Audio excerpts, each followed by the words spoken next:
పిఠాపురం నియోజకవర్గంలో వైఎస్ఆర్ కాంగ్రెస్ పార్టీ అభ్యర్థిగా పోటీ చేస్తున్న శ్రీమతి వంగా గీత గారి ప్రచార తీరు కానీ ఆ శైలి కానీ ప్రజలను ఆకట్టుకుంటున్న తీరు కానీ చాలా ఆసక్తికరంగా ఉన్నాయి. పవన్ కళ్యాణ్ గారు ఒక పక్క జగన్ గారిని, అట్లాగే అక్కడ ఉన్న లోకల్ ఎమ్మెల్యేస్ని చంద్రశేఖర్ రెడ్డి గారిని, అలాగే కన్నబాబు గారిని, వీళ్ళందరినీ ఇష్టం వచ్చినట్టు తిడుతూ వెళుతున్నాడు. కానీ ఆయన వంగా గీత గారిని విమర్శించడానికి ఆయనకి ఏమీ పాయింట్ దొరకట్లేదు, అది ఒక విషయం. కానీ జగన్ గారిని వాళ్ళని ఇష్టం వచ్చినట్టు తిట్టుకుంటూ తిరుగుతున్నాడు, జిల్లాలో తిరుగుతున్నాడు, అక్కడ పిఠాపురం వచ్చినప్పుడు కూడా తిరుగుతున్నాడు. చివరికి ఆయనకి మద్దతుగా నాగబాబు, వరుణ్ తేజీ, మరి చిరంజీవి గారు కూడా వస్తారని కొందరు, రారని కొందరు, ఇట్లా జరుగుతూ ఉంది. సో చిరంజీవి గారి మద్దతు ఉన్నట్లుగా ఆయన ఇప్పటికే ఏదో రకంగా ప్రకటించినప్పటికి కూడా అంటే పవన్ కళ్యాణ్ గారికి ఆ స్థాయిలో భయం ఏర్పడింది. ఓ పక్కేమో వరం గారిని వేడుకోవటం టీడీపీ నేతని, ఇంకో పక్కేమో 3 మంది జబర్దస్త్ టీంని తీసుకురావటం, ఇంకో పక్కేమో చిరంజీవి గారిని కూడా వచ్చేలా చేసుకోవాలని ప్రయత్నించడం ద్వారా తన వీక్నెస్, తనే సూపర్ స్టారు, పవర్ స్టార్ అనుకున్నటువంటి వ్యక్తి ఆ రకమైనటువంటి పరిస్థితిలో పట్టడానికి ప్రధాన కారణం బహుశా వంగా గీత గారే. ఎందుకంటే వంగా గీత గారు ఆ ప్రాంతంలో ఇప్పటికే జడ్పీ చైర్పర్సన్గా, ఎంపీగా, ఎమ్మెల్యేగా ఇట్లా పనిచేశారు కదా. ఆమె ప్రచార స్టైలు చాలా ఆసక్తికరంగా ఉందండి. ఆవిడ ఎక్కడ పవన్ కళ్యాణ్ని ఒక్క మాట అనడం లేదు. ఆవిడని ఎవరైనా అడిగినా కూడా చాలా జాగ్రత్తగా మాట్లాడుతున్నారు.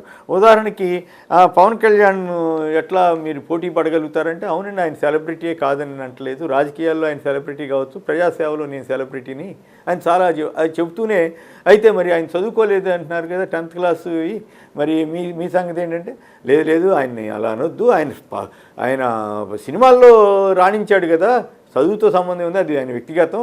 నా వరకైతే నేను ఇన్ని డిగ్రీలు, బహుశా అన్ని ఎంఏలో లాయర్ లా చేసి, రకరకాల సైకాలజీ చేసి ఎన్నో డిగ్రీలు సంపాదించి, ఎన్నో డిగ్రీలు సాధించినటువంటి ఆమె ఎక్కడ కూడా పవన్ కళ్యాణ్ పట్ల ఆయన గౌరవాన్ని తగ్గించకుండానే చాలా జాగ్రత్తగా తనదైన శైలిలో ప్రజలకు అందుబాటులో ఉంటే ఒకే ఒక ప్రధానమైనటువంటి ఇష్యూ మీద ఆవిడ వెళ్తుంది. నేనైతే మీ అందరికీ అందుబాటులో ఉంటా, ఆయనైతే అందుబాటులో ఉండడు. అంటే అది కూడా ఒక రకంగా వాస్తవమే అనుకోండి. సినిమా వాళ్ళ ఇంట్లోకి వెళ్తే అక్కడ ఎక్కడ నిలబడాలి, ఎవరైనా అభిమానులు రోడ్డు మీద నిలబడాలి. రేపు పిఠాపురం వాళ్ళు పొరపాటున ఆయన్ని, పవన్ కళ్యాణ్ని ఎన్నుకోకపోయినా ఆయన కలవాలనుకుంటే ఎక్కడికి వెళ్ళాలి, హైదరాబాద్ వెళ్ళాలి. హైదరాబాద్లో ఎక్కడ నిలబడాలి, అక్కడ ఇంటి ముందుకు రోడ్డు మీద నిలబడాలి. ఆయనేమో కోట్లు ఖర్చు పెట్టి నేను కోట్లు వచ్చేది సంపాదించుకున్న వాడిని, నేను రోడ్డు మీదకి వచ్చాను మీకోసం వచ్చాను అంటున్నారు.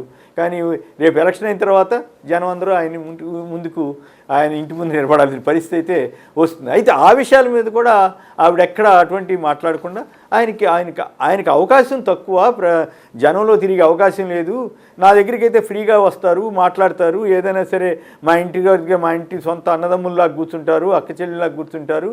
అదే పవన్ కళ్యాణ్ గారి మీటింగులు చూడండి, ఆయన చుట్టూరా బౌన్సర్లు ఉండాలి, ఇంకెవరెవరో ఉండాలి, సెక్యూరిటీ వాళ్ళు ఉండాలి, లేదంటే జనం మీద పడిపోతారనే ఇది ఉంటుంది, ఆ టెన్షన్ ఆయనకు ఉంటుంది. నాకు ఆ ఇబ్బంది లేదు కదా, నేను ప్రజలకు అందుబాటులో ఉండే అవకాశం ఉంటుంది, అది నా వాదన అంటూ తను ఏమేం చేసిందో గతంలో పిఠాపురం ప్రాంతానికి అవన్నీ చెబుతూ చాలా ఆసక్తికరంగా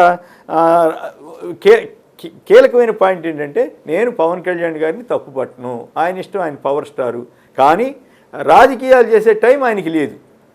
పిఠాపురం ప్రజలకి అందుబాటులో ఉండటం అనేది అసాధ్యం, నేను ఉంటాను కాబట్టి నాకు ఓటేయండి అని అడుగుతున్నారు. దానికి తోడు జగన్ గారి స్కీములు ఎట్లా ఉపయోగపడుతున్నాయి, పేద వర్గాలు, మహిళలు వీళ్ళందరూ ఎట్లా ఆదరిస్తున్నారు అనే దాని గురించే మాట్లాడుతున్నారు.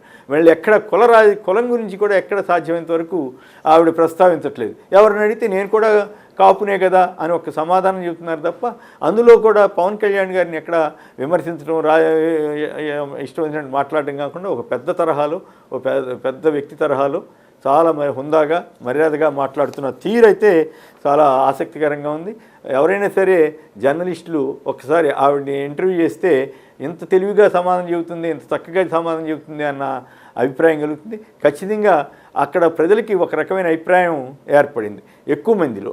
ఏమిటంటే పవన్ కళ్యాణ్ గారు అందుబాటులో ఉండడు, ఈవిడైతే మనకి ఇప్పటికే ఈవిడ కరోనా టైంలో వాటిలో అప్పుడు కూడా వైద్యులకి ఎవరికైనా ప్రాబ్లం వస్తే వెంటనే ఆసుపత్రికి తీసుకెళ్ళారు. అట్లాగే ఎక్కడైనా యాక్సిడెంట్లు ఇట్లాంటివి ఏమైనా జరిగినా వెంటనే ఆవిడ ఎక్కడికైనా ఘర్షణలు జరిగినా వెంటనే ఆవిడ అక్కడికి వెళ్ళి ఉండేదట.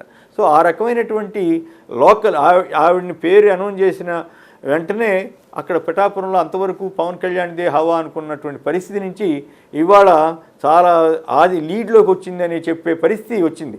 సరే, అంతిమంగా ఫలితం ఏ రకంగా ఉంటుంది అనే దాని మీద మనం ఇప్పుడు జోస్యం చెప్పడం సరికాదు. కానీ బట్ నా పాయింట్ ఆఫ్ వ్యూ ఏంటంటే, వంగా గీత గారి ప్రచార స్టైల్ కానీ ఆవిడని ఎవరైనా అడిగితే సమాధానాలు ఇచ్చే తీరు కానీ చూస్తే చాలా హుందాగా మర్యాదగా ఎక్కడ పవన్ కళ్యాణ్ ఒక్క మాట అనకుండా చాలా జాగ్రత్తగా ఆవిడ ప్రచారం చేసుకుంటూ దూసుకెళ్తున్నారు.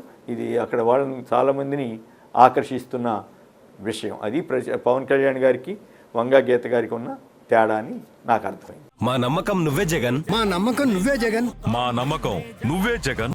నమ్మకం నువ్వే జగన్, నమ్మకం నిన్నే జగన్.